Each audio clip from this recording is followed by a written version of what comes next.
Alright, we are back. Let's start Act 9. We're gonna make our way through these lovely blood aqueducts and head into Highgate once more. When I'm ready, and not before.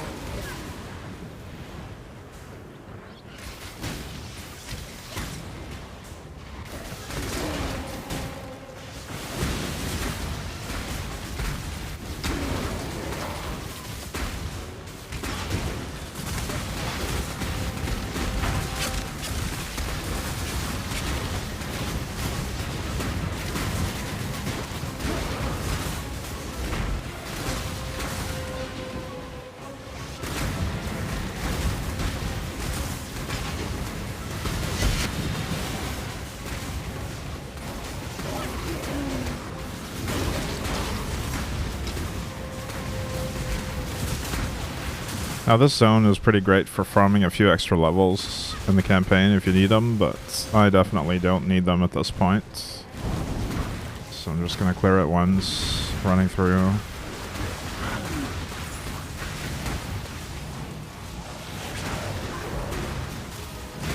There's no lore down here, right? Yeah.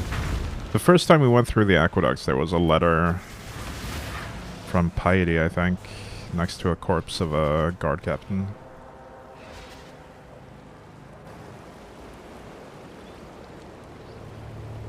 The dark ember remains nestled deep within the putrid flesh of my dead beast.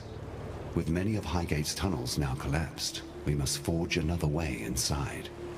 I have divined one weak point in the beast's flank, an ancient wound wrought by that Varlish overreacher, Doriani. The wound was healed shut by a thick membrane, but the right decoction should dissolve the tissue and allow us inside. Of course, for a cordial of such potency, I shall require 2 ingredients of utmost rarity. First, our viscous concoction shall require basilisk acid, a princely poison which drips from the caustic heart of the basilisk, and Trathan powder, an explosive substance oft used in the mining of virtue gems. With these 2 bitter harvests, I shall brew something worthy of eroding the membrane of my decaying pet. Interesting. So, this is a part that I never paid attention to before. Especially the part about the dark ember. Apparently we need the basilisk acid and the Trathan powder in order to get back into the beast.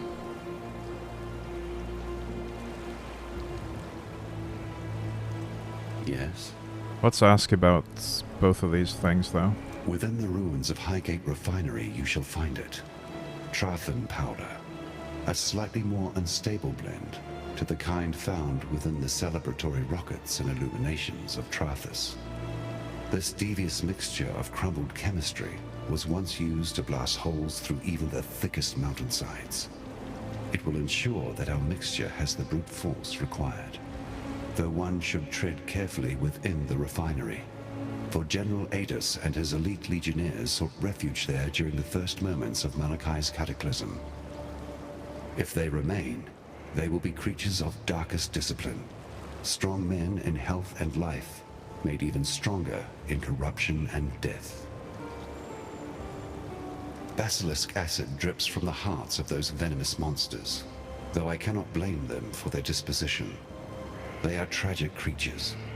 Theirs is a sorry tale more closely tied to my own than I care to dwell upon.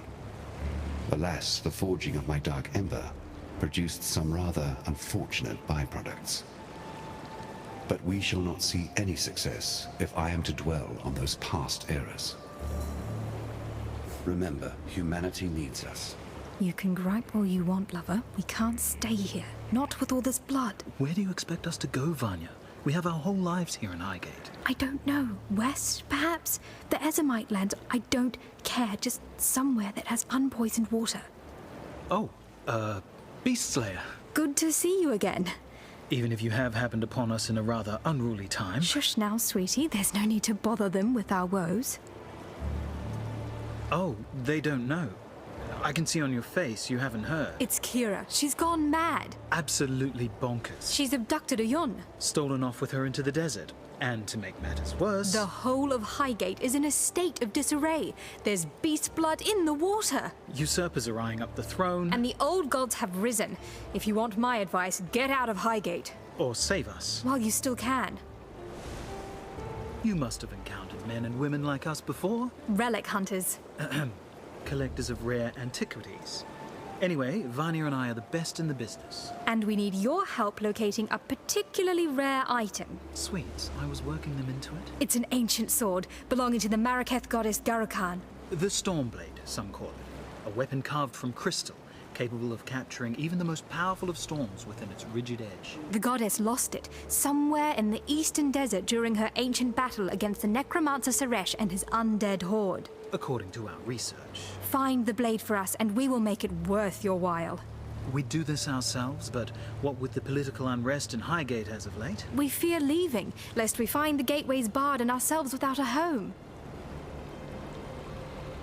Alright, so two things here. Kira was an NPC in Highgate in Act 4, and apparently she's gone mad. And we need to chase after her. I believe she's next to one of the goddesses that we're fighting, the Marraketh one. Please, Vanya, don't say it. Say what? I told you so? Well, I never trusted Kira. Her need to control everything, no matter the cost, was never a trait I held much faith in. Yes, but ambition is not the problem. I have ambition. Do you not... Of course, I trust you, sweetie, but you're not about to go killing everything that moves in exchange for a bit of power now, are you? Well, I'd trade dreams of power for dreams of you, my sweets, any day. Oh, Pataris. I'll let Vanya take this one. Thank you, love. I trained in Oriath. As a witch. Imagine that. I thought I was telling this story, Pataris. Yes, sorry, sweets. I learned all about the old gods. They were supposed to be our idols, beings of divinity that guided us through our mortal lives. But they aren't like that at all, are they, love? Hardly. The gods know better than we are, and nobody that is as bad as us should ever wield that much power. As bad as us? Speak for yourself. I'm positively delightful. Yes, yes, you're so sweet they dipped you in a barrel of sugar as a babe. We know. Irasha, who's that? Well, she's the best we've got. Strong, purposeful, an honorable warrior. I think the description you're failing to provide, love, is stick in the mud. Stick in the mud? Yes, as stubborn and serious as they come. You just don't like her because she treats you differently. Irasha is a stuck-up elitist. She refuses to see me as a woman. Oh, sweet. You're more woman to me than all of them put together. Good luck. You must be the outsider, the beast killer. I am Irasha, and while our soft-hearted chieftainess has gone wandering, it falls to me to make sure this Akara doesn't suffer for it. I've heard the stories they tell of you, and I know better than to pluck the feathers from a sleeping rock. Yet, for the sake of my people, I ask that you keep your peace while among us. Our customs have too often been threatened. Your ways are not our ways. Let's keep it like that. Oyun is gone for but a few days, and already Tasuni sniffs at the throne like it's a bitch in heat. Ruled by a man. You need only walk amongst the ruins of San to understand that folly. Well, his desires are but wants and lusts while Oyun still lives. One of my scouts saw Kira and her Dakara near the foothills. They had Oyun bound to the back of a rower like a hunter's prize, and the Sekema feather, our symbol of leadership, worn by her captor. Whether Kira works alone or in pack with her brother Tasuni, I know not. Yet I fear she means to sacrifice our Sekema to the vulture of the wastes. Garukan, please, this Akara has helped you in the past. Return our kindness. Free Oyun and return her safely to us. And if this quest is lost, remove the traitorous bitch Kira from this world and retrieve our feather. As long as we have that, the throne of Marraketh will remain safe. Alright, so there's actually a plot here. Where's Lady Diala? Through treacherous deeds and blind love, the Gemling Queen has taught us much. Her body remains here, surrounded by flowers, a reminder to all of us that we ought to tread lightly when chasing desire. Who can say, after all, where the line is drawn between bold ambition and foolish pride? Oh, she died. Not surprising, though, after the events of Act 4. Let's ask about Beast Blood. Though you showed a mighty bravery when you slew that horrendous beast, by the thoughtlessness of your actions, you have caused great trouble to fall upon our home. The water runs red with toxic corrupted blood.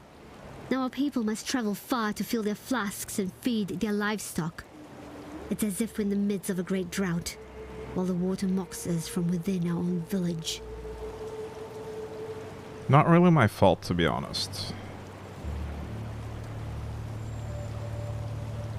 If you recall, Malachi was causing havoc within the beast and had to be taken care of. Arrogant men always seek to control that which they should not, as if that dangling piece of meat between their legs is somehow meant to lead them to power and glory. Men don't have the mind for leadership. Without guidance, they destroy all they touch.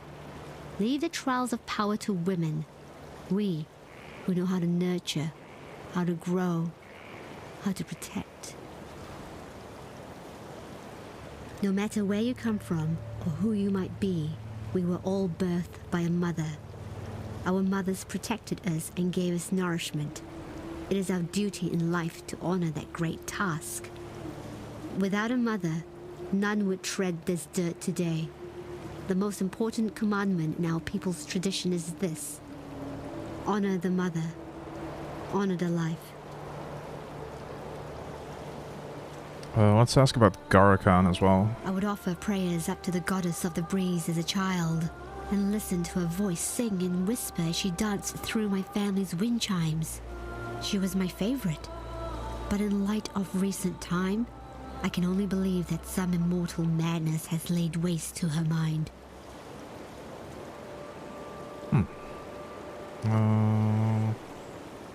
Yeah, we'll ask about Kira and Petars and Vanya as Two well. of the very few outsiders I've met with like assault.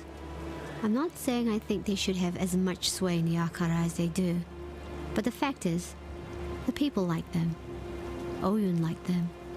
And despite their clumsy attempts to adopt some of our traditions, I like them as well. My head is still reeling from what Kira has done to Oyun. That bitch looked at me day in and day out and proclaimed herself loyal unto death. She has shown her true face in the end.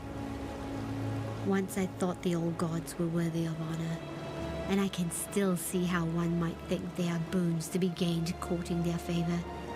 But if such favor comes at the price of Marraketh lives, then I spit on the old gods, and Kira as well. May they all rot in the endless desert. Alright. Tasuni's still here. Oh, there lies Diala, the Gemling Queen. Interesting.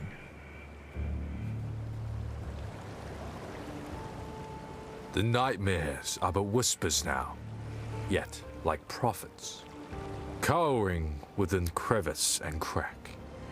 They speak of old gods returned, and the reprisal of an exile to our beleaguered land. My sister Kira has grown obsessed with the vulture of the wastes, our goddess Garukan. Kira has taken Oyun and plans to sacrifice her, imagining she can reforge herself as a red Sakema, a warlord destined to unite the Marraketh under her bloody banner. My sister's betrayal is too great for forgiveness. Like a rabid dog wandering the mountain pass, she must be put down. I ask this of you, for you are familiar with such barbarism and will not feel the pangs of mercy that I would. On her person, I suspect you will find Oyun's royal mandate, the Sakema feather. If Kira truly wishes to take the throne, She would need such an item to be considered more than a simple usurper. Bring it to me for safekeeping. And please, return our Sakima Oyun to us if you can. If she still lives, that is. But don't risk your life for hers. For I know her mind. She would not want that. Huh. So, Irasha was pretty critical of Tasuni, but it seems they're actually on the same side. Creation in a way. shivers and writhes. They both want to punish Kira for the betrayal, and they want the Sakema feather back. I think there's a choice here where you can give it to one or the other, but I don't think that choice has any impact on gameplay. Very good. Let's ask him about these 3 things as well. Why ask me about her? That woman doesn't like me very much, and I can't say I'm particularly fond of her either. She seems to have gotten into her head somehow that I am the epitome of all evil. A selfish, blind villain. Nothing can be further from the truth, other than the blind part, of course. I suppose Irasha has good intentions. She truly wishes to see our tribe flourish. However, she is too caught up in ancient traditions to see that for us to truly flourish, we must transcend tradition. We must become progressors of the future, not attendants to dry, dusty history. The beast. In the twisting, shifting black smoke of my dreaming, I saw the beast, lying slain at your feet. I saw the rise of the old gods, the rigid, dusty remains, springing in sudden haste to life. I saw the growing of their power. As the corruption began to fade, I felt utter anguish, the madness of the beast's last rapid breath. Yet my sight, my power, still remains. It would appear that I was permanently marked by its corruption, even as I was birthed from my mother's womb. While now, my mother is no longer around to protect me, and the beast lies rotting in the bowels of that wretched mountain. What do you have to say about Sin? Yes, I know of that dark god perched atop your shoulder. His image comes forth in my mind's eye, and I hear the sound of his breath crackle against the coldness of our mountain air. He has a different energy to the other gods revealed in my dreams. Less hostile, more empathetic to the plight which humanity suffers. Should his brethren be left to roam free? It seems, Lord Sin, as if you are on our side. Huh. Honestly, You yourself proud today. Tasuni sounds like the more reasonable person as opposed to Irasha. You could say that Irasha seems irrational. But let's head into the descent and actually progress the story.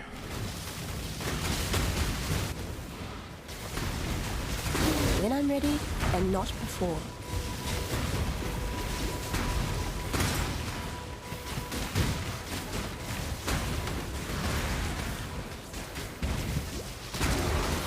Oops, clumsy me.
Alright, we found a Stormweather chest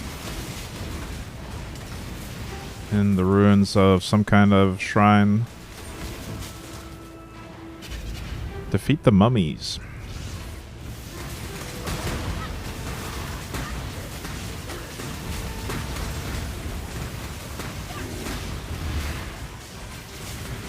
This is where we get the Stormblade that Petars and Vanja mentioned.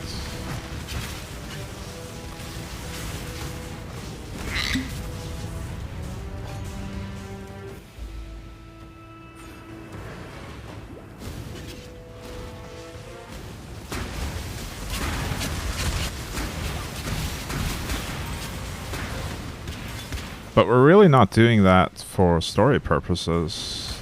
It's literally just a relic for a pair of relic hunters. No actual bearing on the story.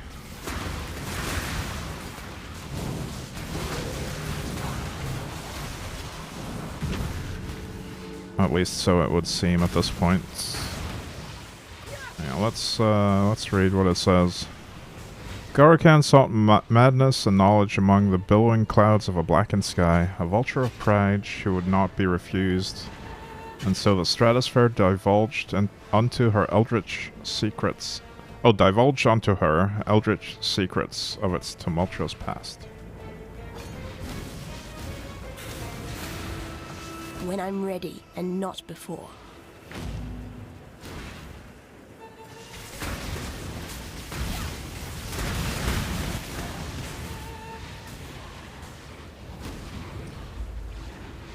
There appears to be a sandstorm blocking this path, and we want to ask Sen about it.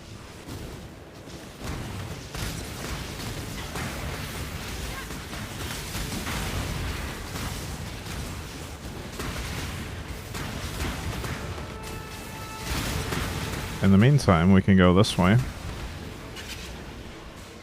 Head into the foothills.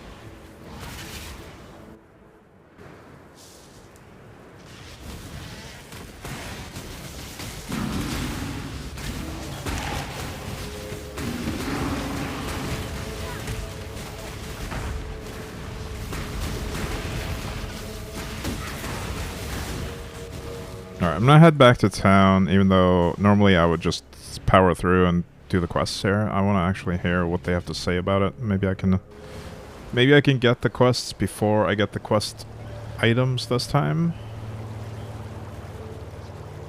In the Marraketh Desert, an oasis lies to the east. Its waters shielded from prying eyes by a preternatural storm. The sand will rip the very flesh from your bones, should you be so foolish as to enter into its dark shroud. Yet enter you must. The goddess Shakari hides within that golden blizzard, festering with revenge as she resurrects and rebuilds her ancient army. An army that once threatened to shake the very balance of these lands. Should she be allowed to revitalize her troops, the whole of Marraketh will finally fall under the cruelty of her selfish reign.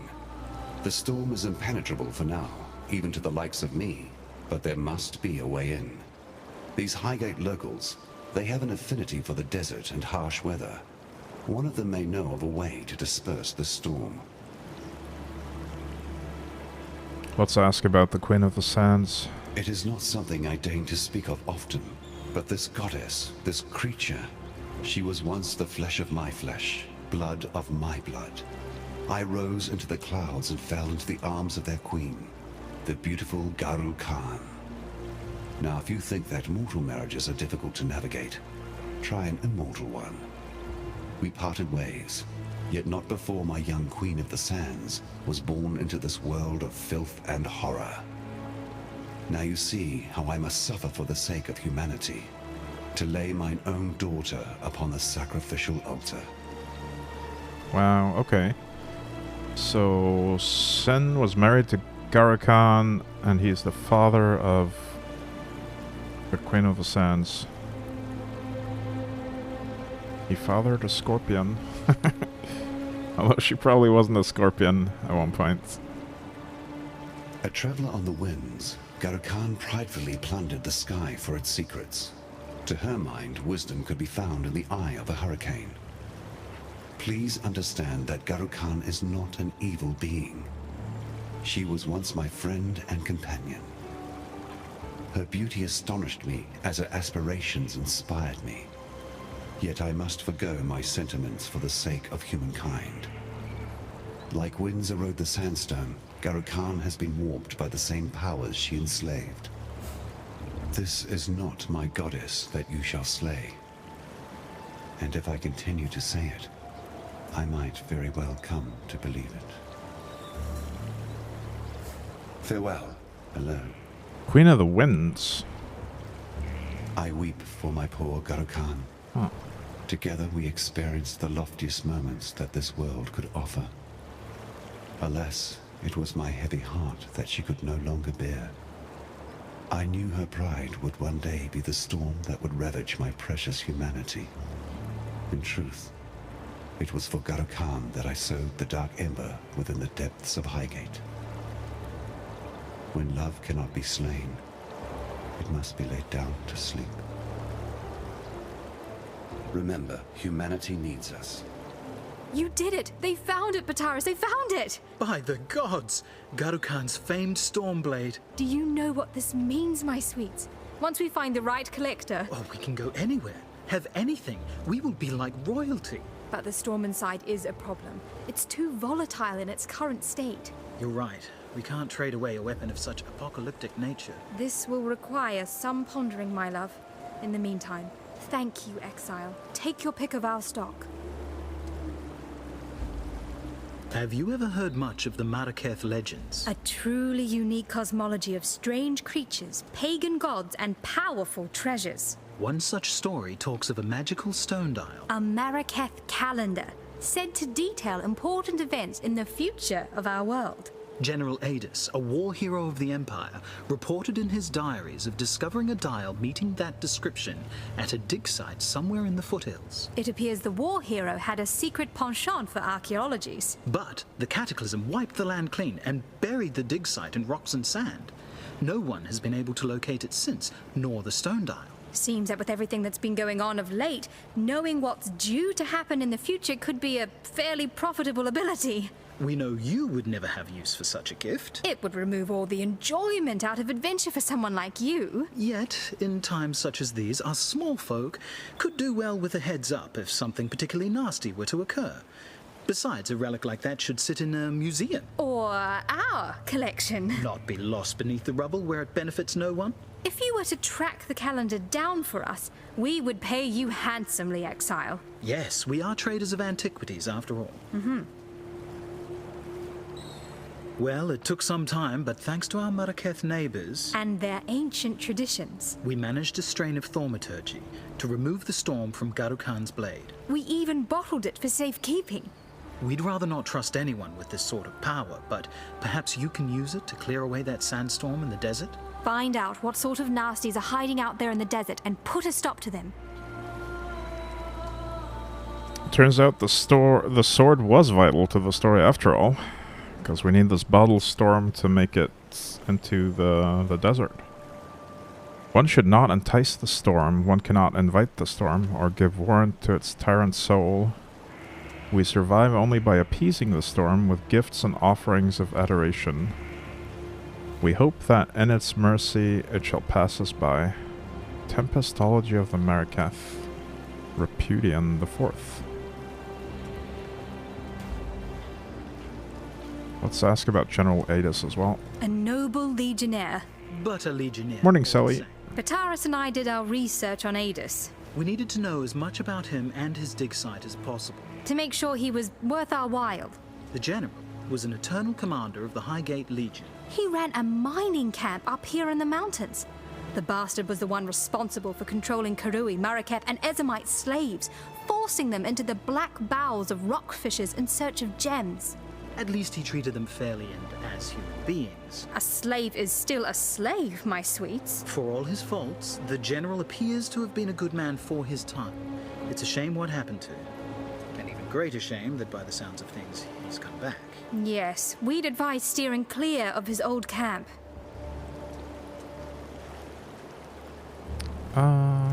there we go. Be careful. Hey, Fawny 100, welcome. When I received my first flower of blood, I was given to the ritual of womanhood. All young Marraketh women have to dance with the scorpion to prove themselves worthy of carrying the Dakara's spear.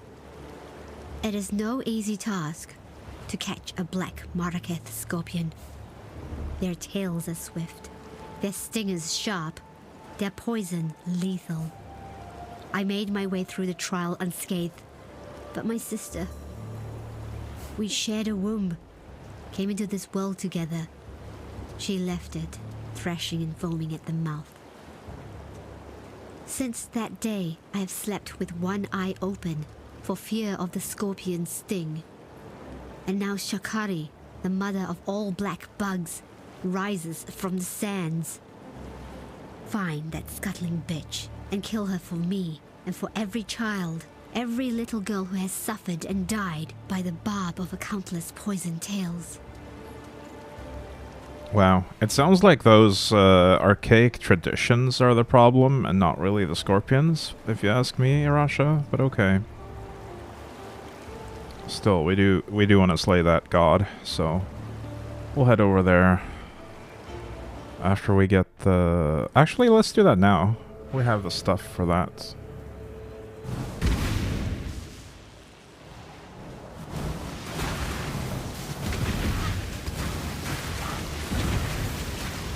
When I'm ready, and not before.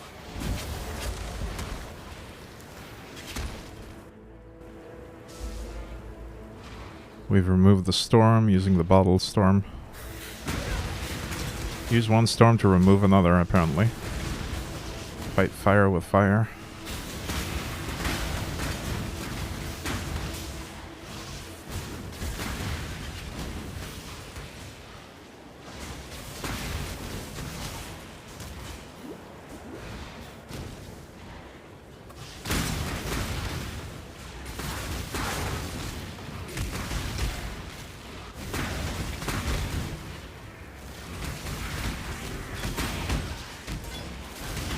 Actually, I just glossed over this. There's a vault area here that doesn't really do anything, but maybe there's some lore.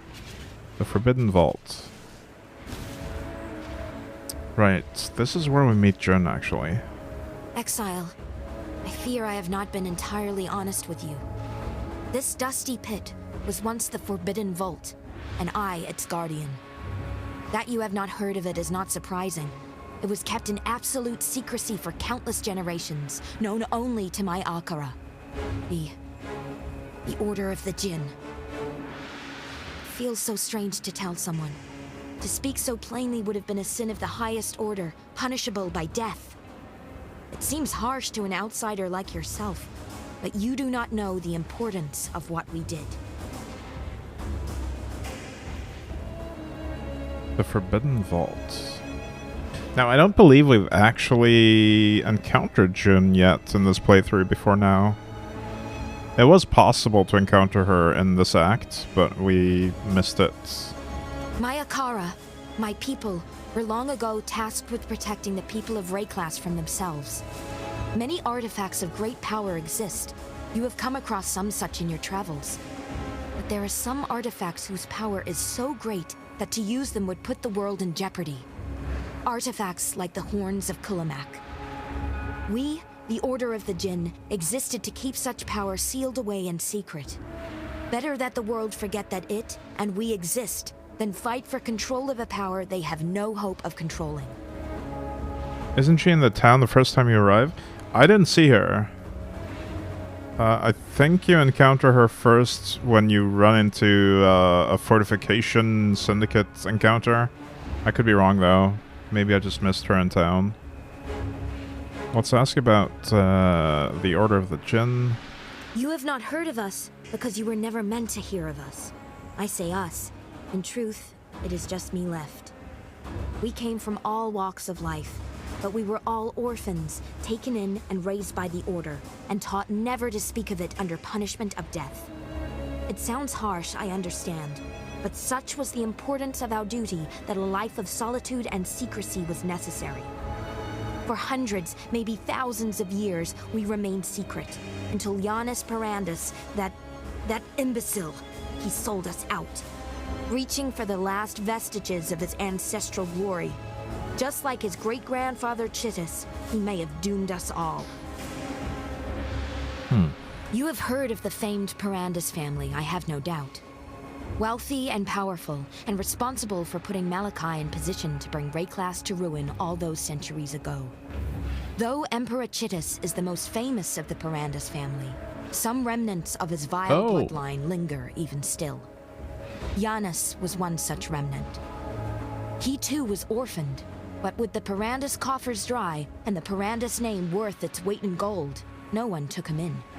No one except my Akara. That he is the only other survivor and is now a powerful member of the Immortal Syndicate leaves no doubt in my mind that it was he who sold us out.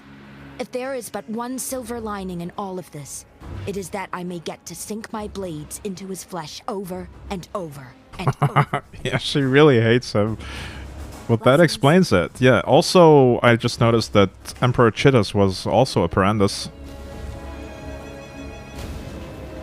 I didn't know that either. Hello. We were only taught what was passed down for generations. We believed the horns to be the ultimate tool of life and death, capable of siphoning the very breath of life from any living thing. We do not know where it came from. Perhaps the remains of a powerful, long-dead animal. Perhaps a creation of the gods themselves. Regardless of its provenance, I believe the horns are what have given the Immortal Syndicate their miraculous ability to return from the dead unscathed. Oh, interesting. The horns of Kulamak is what Katarina used to make the Immortal Syndicate. Blessings.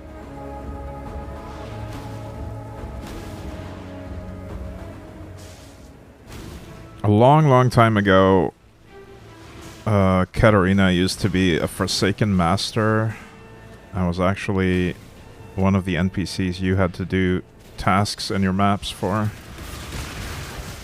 Along with Elrion, Varici, and multiple other members. I forgot the name.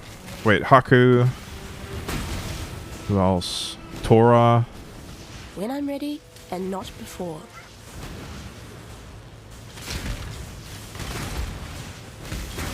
The PvP guy, what's his name again? Damn. What's his name? Vagan. That's the one. Those were all Forsaken Masters that you had to do little mini quests for inside your maps in order to level them up and get crafting recipes and other rewards. But they all betrayed us to join Katarina's Immortal Syndicate. Yeah, that was forever ago. Technically, Zana was also one of them. Zana was the map one, but she was also a Forsaken Master in that era. Speaking of forever ago, I've been following this channel for 7.5 years. Yeah. Yeah, back when this was actually a PoE channel.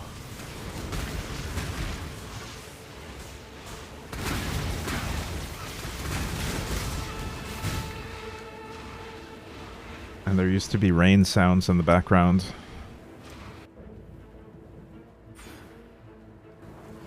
Alright, let's... Wait, what is the... Oh, this is a desert hideout. That's not what I wanted. That just unlocks a hideout, but we already have that unlocked.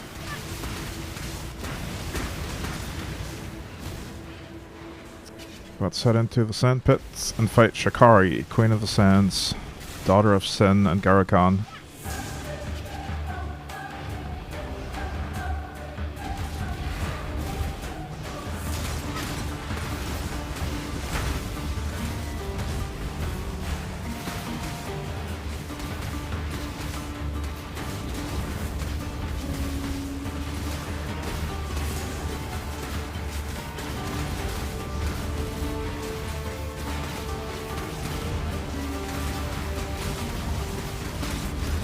Great music in here.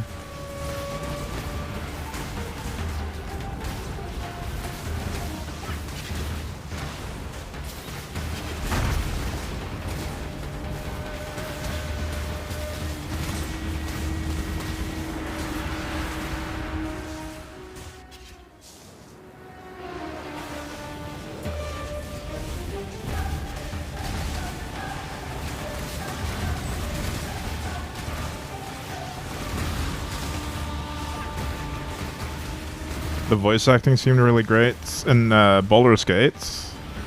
Yeah, it's pretty good. Both in the original 2 games and also Not before. in the new one.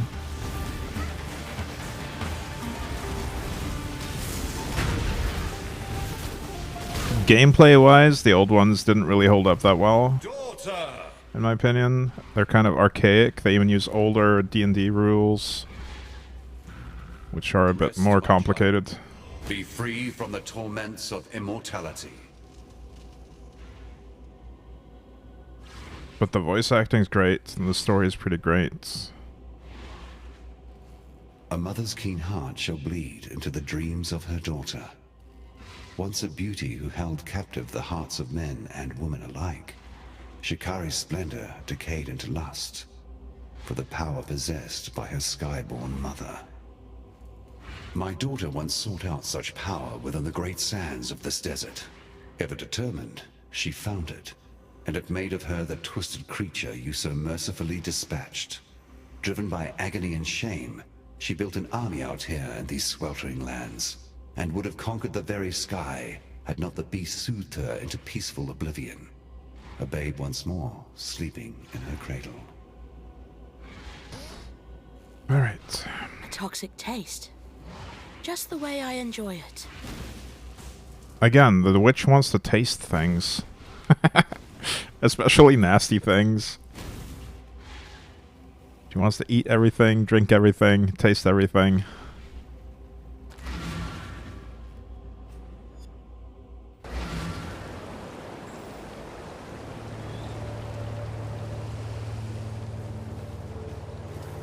You killed Shikari. My sister's death has finally been avenged. Shikari was supposed to be our divine teacher, said to guide us into womanhood. All she ever gave was death. I suppose it's fitting that the teacher has learnt that mortal lesson for herself. Our whole lives, we have lived for the blessings of our goddesses. Yet here they are, in the flesh, proving to us that they are only monsters. Please, let me reward you for your efforts.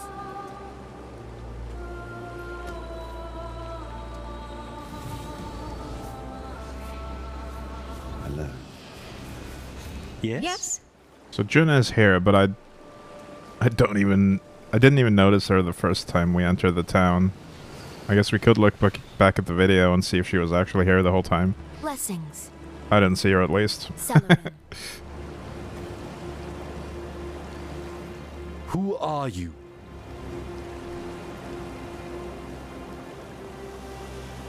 Oh yeah, she's the nightclub owner in Cyberpunk. I forgot her name though.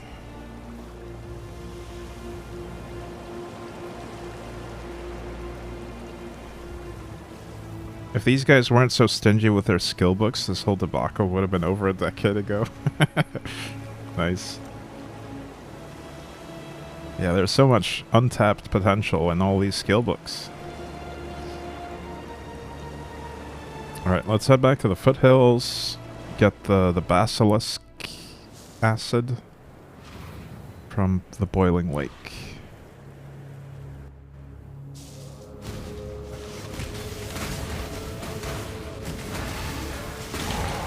When I'm ready, and not before.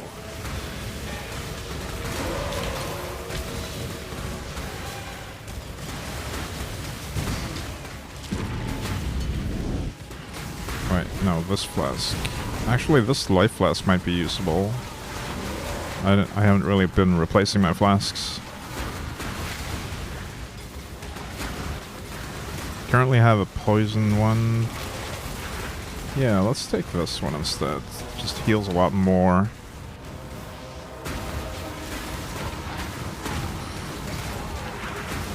no instant healing, but I'm probably not going to need that anyway.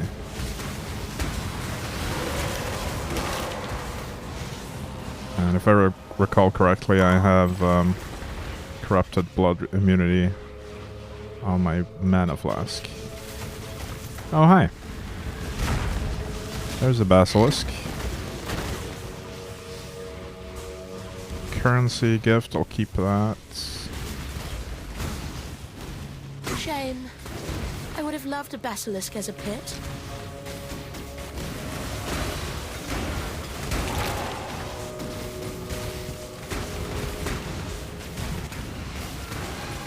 Well, at least she didn't say that she wanted to taste the basilisk acid.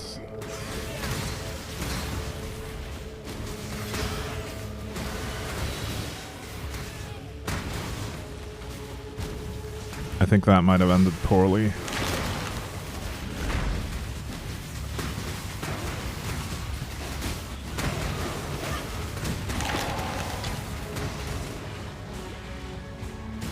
Alright, I'm not gonna go back to town yet. I'm gonna look for the calendar and the foothills. We need to kill an NPC called Boulderback.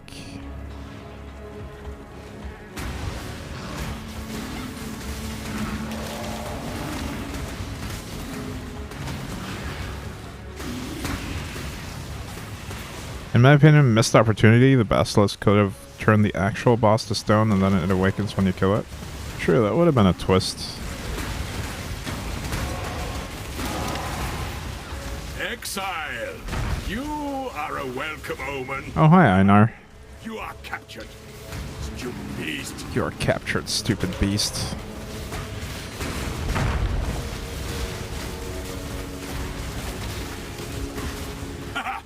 You are captured. Stupid beast.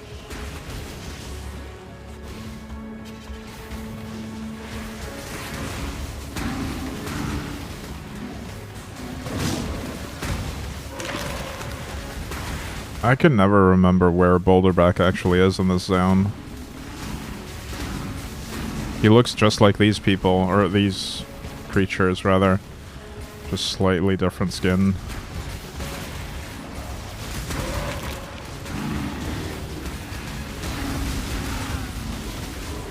Oh, there he is.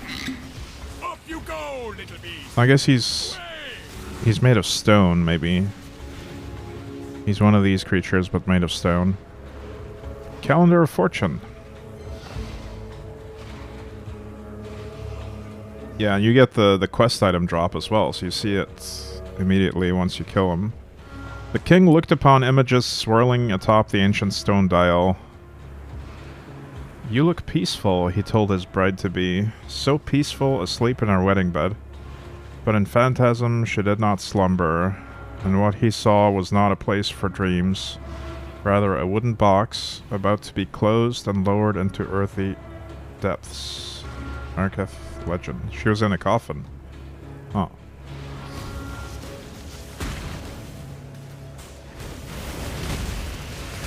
When I'm ready, and not before.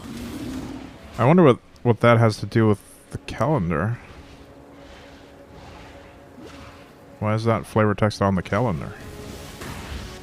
Maybe they'll tell us in the dialogue for the quests once we handed it in. We will be best friends, beast, till we slaughter you.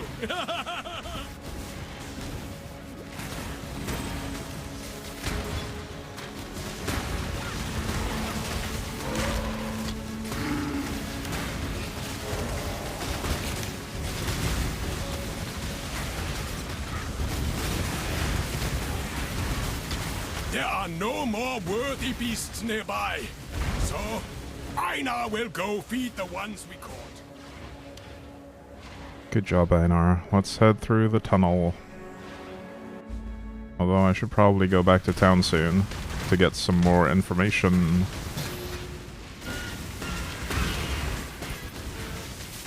Hey, Kadank. Quack, morning.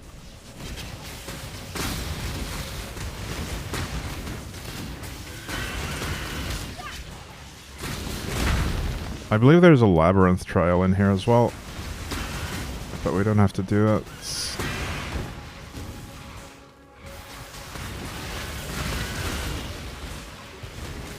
Alright, let's head back to town now.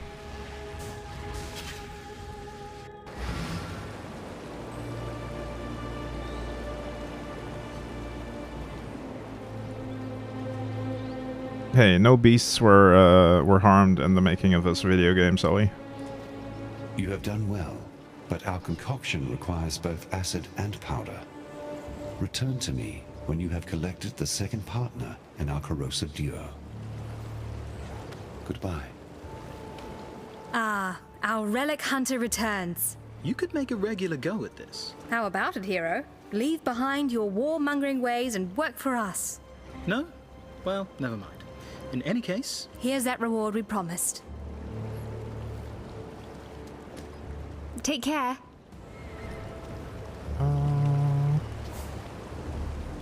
No more exclamation marks? No. Right, I guess they didn't have that much to say about anything we just did.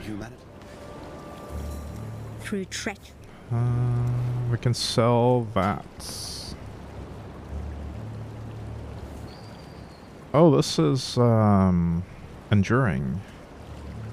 But I'm using the corrupting blood immunity. Damn. I like enduring mana flasks, but I'm probably not gonna need it for the campaign anyway. On this character.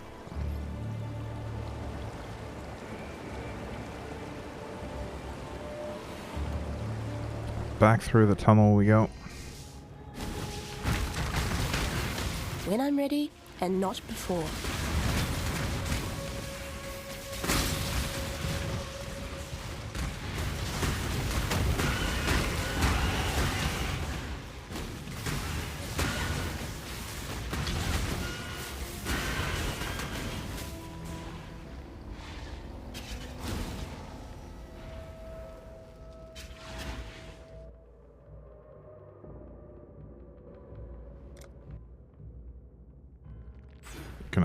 Gonna start taking these lightning nodes here. What is this? This is not lightning. I guess there's a lightning thing in this mastery. Yeah, fire, cold, and lightning exposure.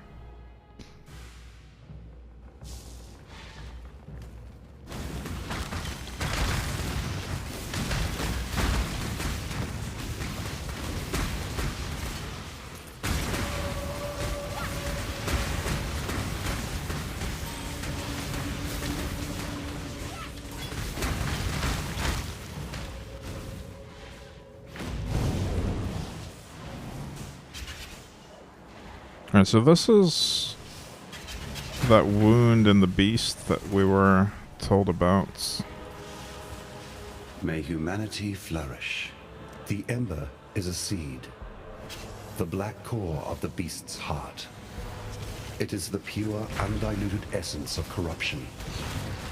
Everything my pet once was, all of its power, the stupefying effect it had on us gods, it all dwells within this dark ember. With this, we shall lay Kitava to waste. The once-starved god shall fill his gut and pass on into oblivion. Kitava will fall, and the ember shall disperse into nothing more than ash dancing across the cobbled rooftops of Oriath. Right, so Sin wants to feed the dark ember to Kitava in order to kill him.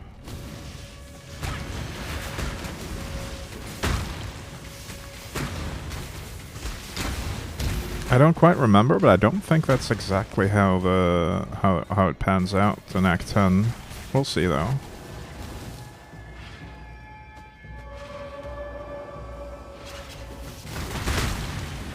I'm gonna head into the refinery, fight General Adis, and get the Trothan powder.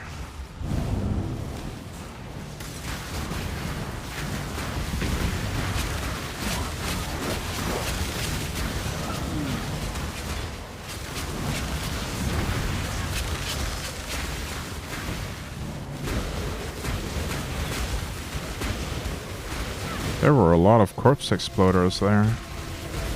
When I'm ready, and not before.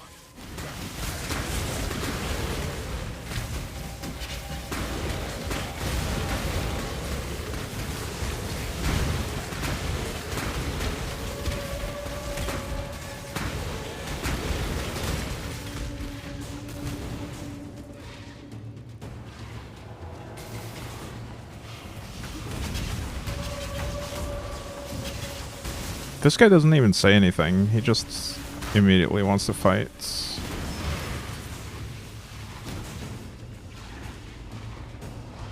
Alright.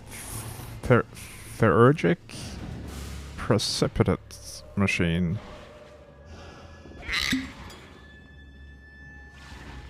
Carthan Powder. Blow it all down. The Emperor must have his gems, no matter the cost. I love the smell of alchemy. She loves the smell of this. Doesn't want to taste it, though. That's progress.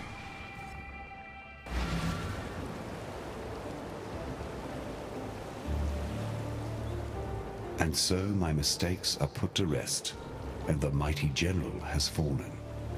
We honor them both with this brew. Now that I have both ingredients, I shall brew us a nice cup of what we need. Coffee? There has never been a substance more corrosive than this. Oh. Apart from my dear Garo-Khan's sarcastic wit. Let us meet soon at the blood pools surrounding the Legion. And from there we shall burn ourselves a pathway into the belly of the beast. Remember, humanity needs us. Alright, we could do that, but there's still other stuff I want to finish first.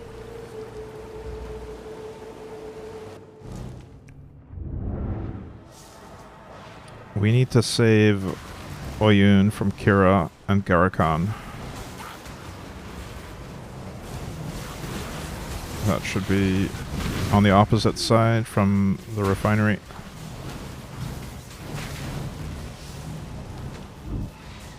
Shrine of the Winds. Kira, servant of Garakan. I feel like there should have been dialogue here. It does really seem like they ran out of time with the last part of the campaign.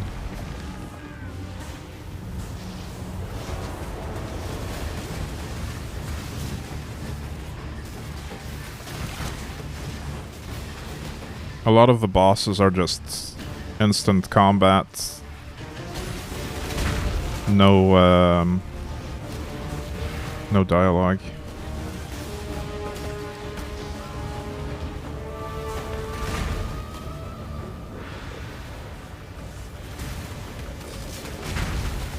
But especially this one, because Kira used to be friendly towards us. She used to be an NPC in Act 4.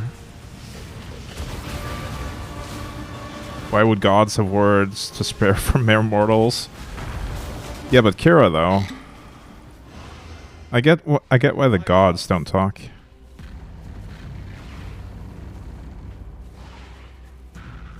You were too beautiful for this ugly world. I shall find you in the next. Right, so Kira dies. Oh, Oyun is dead actually. Oyun lies here. Rip. This is another part of this part of the... This is another part of this act that I've never noticed. They've already sacrificed Oyun, the former leader of Highgate.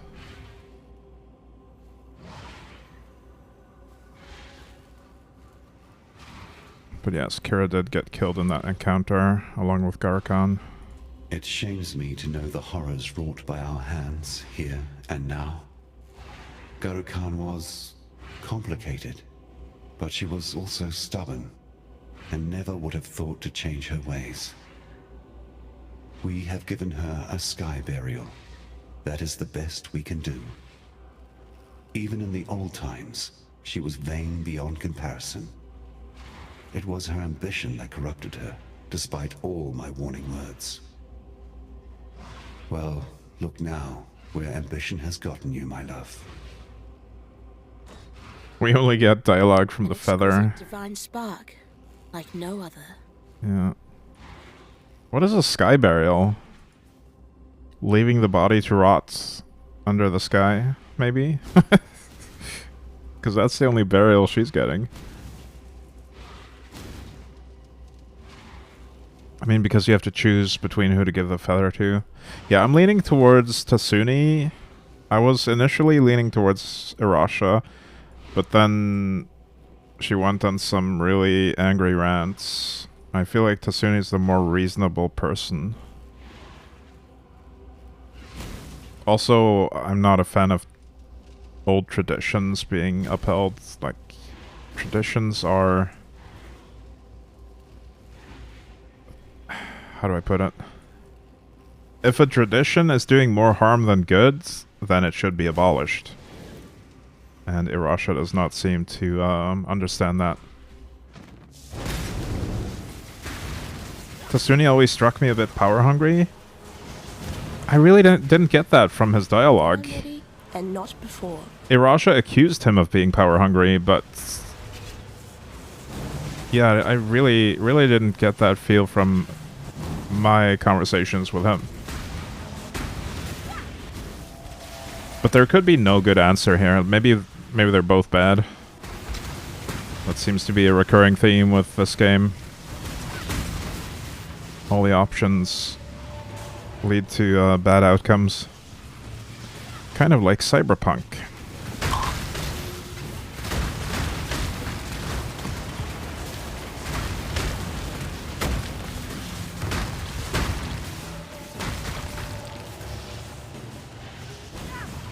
Anyway, let's head back to Highgates and hand the feather over to Tasuni. The shadows are lifting at last, hand in hand. You and I, we have guided my people towards a brighter future. I suppose you wonder why I do not mourn? For my sister? For Oyun? Why should I? There is no sense in shedding a tear for those who stand in the way of progress. They have passed from this coil, and that is the best thing either could have done for their people. With our Porsikema removed from Asado, the way is clear. In lieu of a worthy leader, I shall step up, and with the backing of my followers, claim the throne of Highgate. Irasha may spit and curse, yet her duty shall overcome her distaste.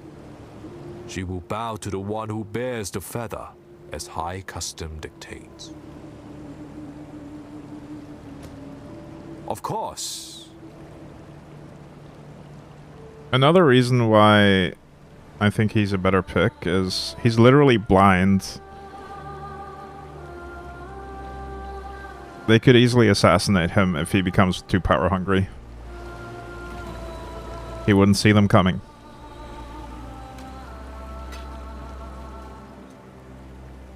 My poor Oyun.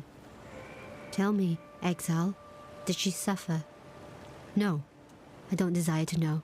She was a good ruler, wise and benevolent. Our people will miss her, and I shall grieve her as if she were my own flesh and blood. But now, Tasuni with feather in hand moves to take Highgate for himself. His followers are as blind as he, and so must you be, for it's clear to my eyes that Tasuni desires but one wish, to rise up as a god. We've seen our old gods born anew from the sand, flesh and blood where once there was only song and story. Tasuni would turn his weak flesh and watery blood into lore and legend? To think that Highgate might fall to the whims of that shriveled cock. You have brought me grief. Then that is typical of outsiders, is it not? Wow, she is really, really not happy about that. Again, though, I don't think there's any risk of him becoming a god if we use the Dark Ember to defeat Kitava. I feel like the Dark Ember was the source of the power that enabled people to ascend to godhood in the first place. At least that's the impression I got from our conversations with Sin. And I really don't share her her suspicions towards Tasuni. Although I acknowledge that the best leader would have probably been Oyun if she were alive still. Unfortunately, we didn't save her in time. And we can't... There is no way for us to do that within the game.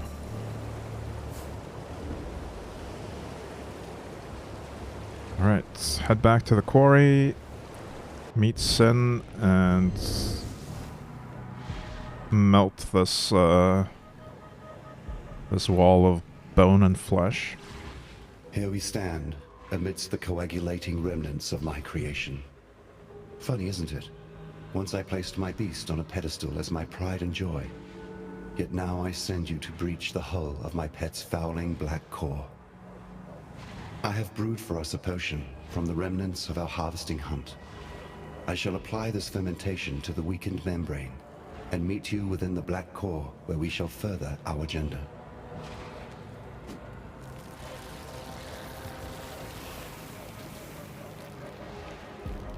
Clear answer is to never turn in the feather and play with -1 passive.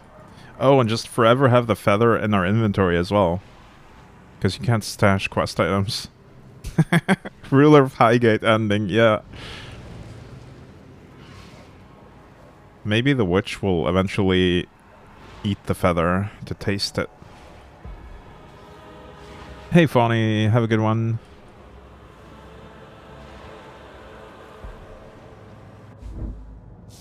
Reach the black core. Now I am truly surrounded by death. So I've never noticed this either. These eyes, in the original time when we entered the beasts, these eyes were moving, and now they're still... they're dead.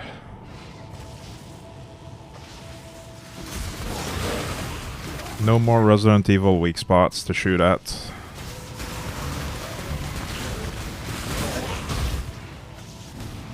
When I'm ready, and not before. But there's still a bunch of creatures down here. Really nasty ones at that.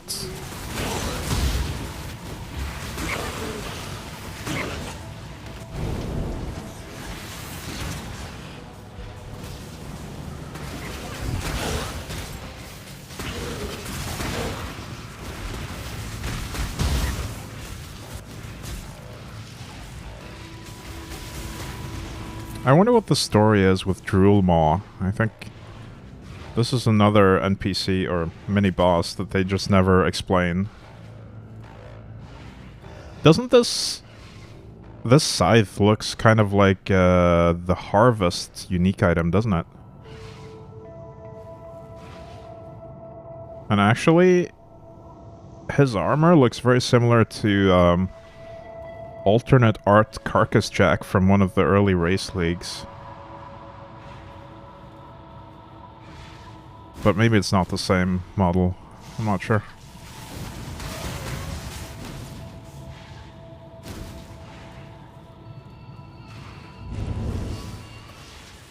Kind of looks like the architects from Prometheus. I could see that.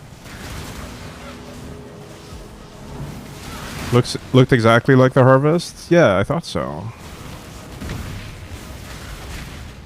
I think that's another point where they just didn't have enough time to add the lore behind the NPC. They probably meant to include something about this mini boss.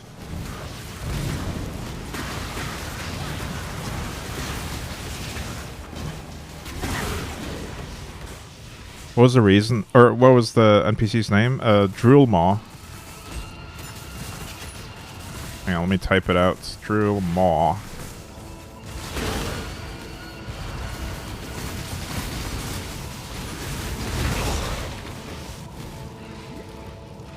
Maybe he's mentioned somewhere else, but I'm not sure. I don't recall seeing anything about him ever in any of the lore text I've seen.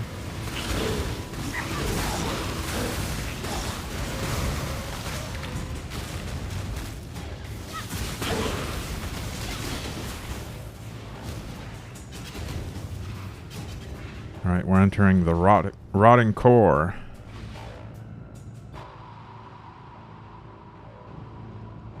Might be wrong on this, but wasn't there like a chance to spawn random unique scenarios in the past? You might be a remnant of that. I'm not too sure about that. Maybe. Oh, we have another delirium mirror. I really hope we get one of my favorite lines. The smell is bad, but the tenants are worse. Oh, no, we don't, because the ones on the maps are actually some of the best ones. I just realized we, delirium mirrors in the campaign have specific lines for each zone, I believe. Like Molten Core, but different. Yeah. When I'm ready. Very different.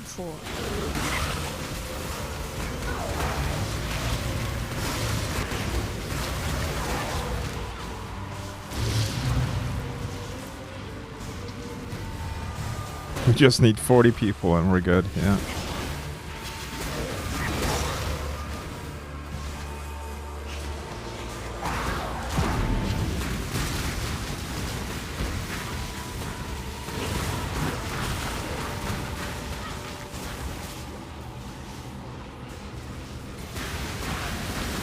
We'll probably wipe on the first magma giants anyway.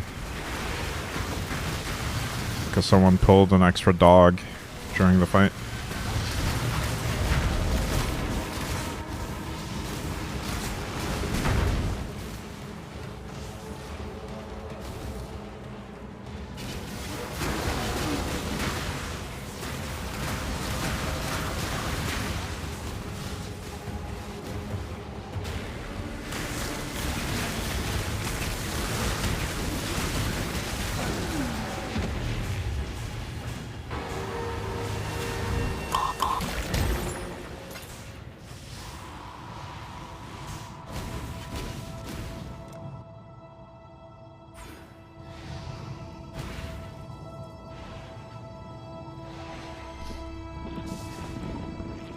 Alright, we're in the black core now. So one thing to note here is that this is where we fought Malachi in Act 4. And these hearts were part of that fight, but now they're wide open. And they appear to be doing something with this pool. There's like veins going into the pool. Looks like Drill Maw will forever be a mystery. No one knows anything on the interweb. RIP. Something doesn't seem right. Yes, it would appear our old friend Malachi has one final trick to play. A thaumaturgical wound to the hearts of my precious beast. This complicates things, but not perhaps so much that there is nothing we can do. Exile, listen to me. I'm about to release the souls of our unholy trinity from their decanter. Oh. Their anger will exude more power than you have experienced ever before. You must defeat them one by one to fuse their remnants into something volatile enough to coax the dark ember from its womb. Ready yourself.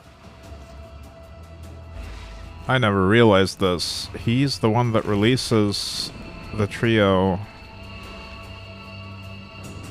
And then we have to defeat them. The souls of these three continue to surprise us. Quickly now, the hearts have become doorways. Enter in, complete your mission, though I cannot say exactly what you will find on the other side. See, in all my past playthroughs, I always thought that the trio was just here, for some reason. I never paid enough attention to realize why they were here now. The souls of these three continue to... Okay. Well, let's go get Chevron.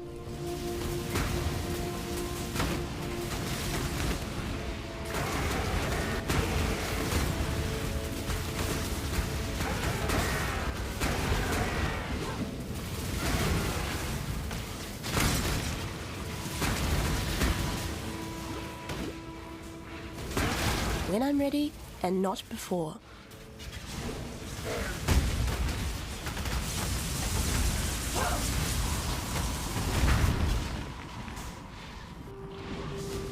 And Maligaro.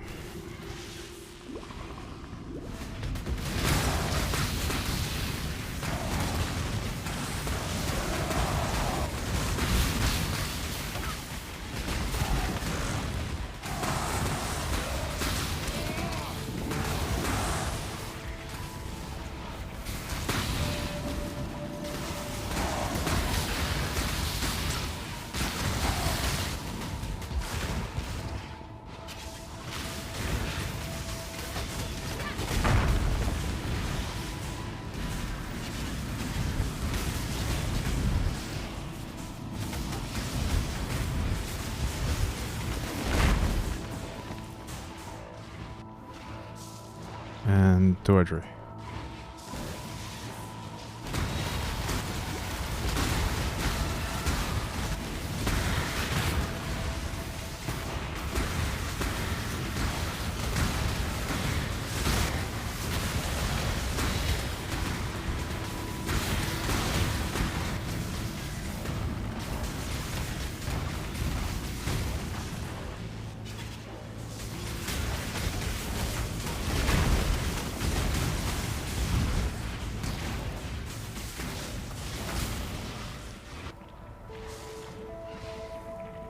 Alright, let's hear his explanation for what is actually happening with the next boss.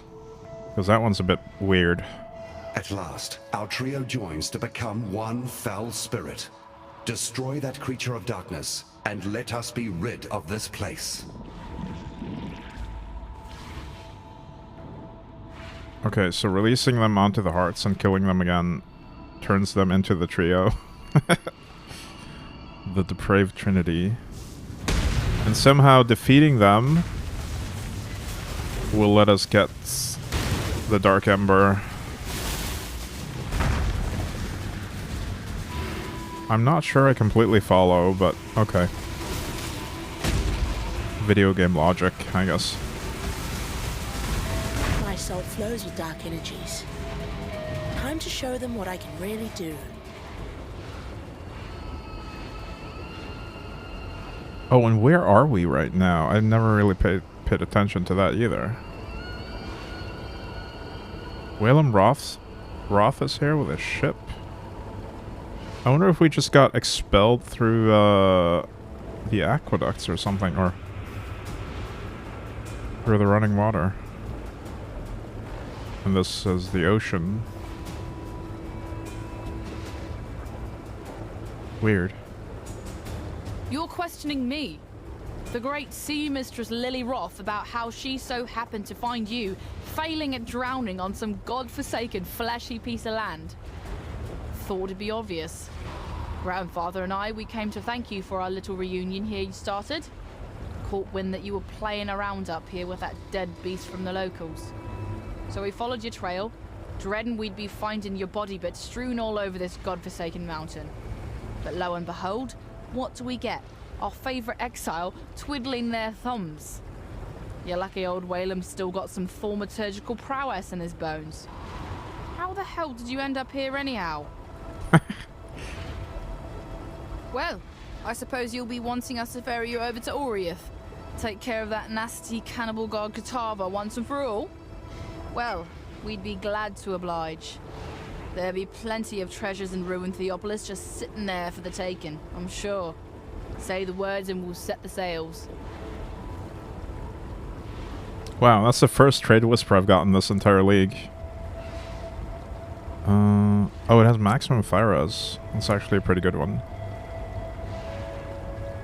Time and tide wait for no man. Yeah, there should be a rowboat or something. I guess they use the ropes to get up? I'm not sure. I ain't gonna lie to you, friend. You look like actual shite. Like a real big steamy pile of goat droppings. What in the bloody hell happened to you since we last crossed compasses? Well, never fear. Your favourite Captain Old Rottooth is here to save the day. I guess I owes you a bit on account of bringing Lily and I back together. Are they trying to barter, or did you not set a price? I just dumped all my excess crafts into a tab and made it public. I didn't realize anyone actually still did the whole trade whisper thing, but that confirms it, I guess. Aye, as you can see, finally found the missing powder in me shot pouch. By that I mean me courage. Managed to make my way out to Lion Eyes Watch to see my granddaughter finally. Tell you, I don't know what in the blazes I was fretting about. She took to me like a fish to water. It was as if no time had passed at all. Anyhow, it'd be lucky for you that we did so, as we were out looking for you to offer our thanks. Followed me compass, listened to the thaumaturgical whisperings of my ship, and next we know, We be following a trail of blood and guts leading straight to you, wasting your time in the middle of God knows where. Speaking of God knows where, Whirlwinds and where is Sin in all this? Why did we end up here, separated from Sin? Interesting. Alright, that's the end of Act 9. Good tidings to you. As we set sail to Oriath, we'll be starting Act 10. Ready to go? Just in time as well. Grandad says there's a good thaumaturgical headwind blowing our way.